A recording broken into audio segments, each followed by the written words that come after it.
With the summer season fast approaching, the U.S. Coast Guard is promoting National Safe Boating Week with tips for people heading out on the water. We're sure this will be a pretty busy weekend out on the water. So joining me this morning is Leo Zapawa. He is the Chief Warrant Officer and Search Missions Coordinator for the Coast Guard San Francisco sector. So you are the main man in charge of coordinated search and rescue missions. I want you to kind of describe to us, what are some of the common mistakes you see among boaters that can lead to rescue missions?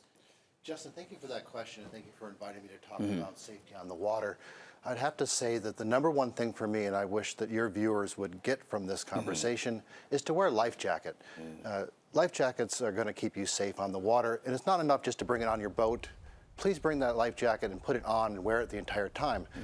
While any Coast Guard approved life jacket is suitable, as a person who's worked over 400 search and rescue cases in the last year, I have to say that International Orange, the ones with the retroreflective tape sewn into the life jacket, are the ones that are going to help your rescuers find you in the water. Okay. 400, you said this year alone or over the last year? Me personally, in the last year. You personally, okay, wow, that's quite a bit. So what are some of the main precautions you hope to highlight as people just kind of look to enjoy a day out on the bay?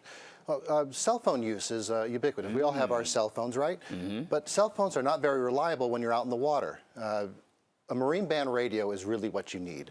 Marine band radios work everywhere, especially when you're offshore. That's the way to get in touch with the Coast Guard. We're always monitoring Channel 16, 365 days a year. Cell phones don't always work. I know during the commercial break, you were telling me that sometimes you all get calls from beachgoers when it comes to rescue missions. And that's something you were telling me that's really not known, I guess, if you will. Like, a lot of people don't know about that. So talk about that. Thank you, Justin. That's really important to me personally. I've worked several cases that have started on the shoreline. And folks going to the beach, we have just gorgeous beaches here in California. And I encourage people to, of course, enjoy those resources. However, folks don't think about things like rip currents and sneaker waves. Sneaker waves are just waves that are just a larger magnitude than the ones that preceded it. And the way that we prepare ourselves for that is we never turn our back to the ocean. Keep an eye on your little ones especially, because they're not really thinking about those sort of things. Those sneaker waves are deadly. They take people out to sea and with unfortunate consequences. And finally, rip currents. Rip currents are pretty common along our beaches.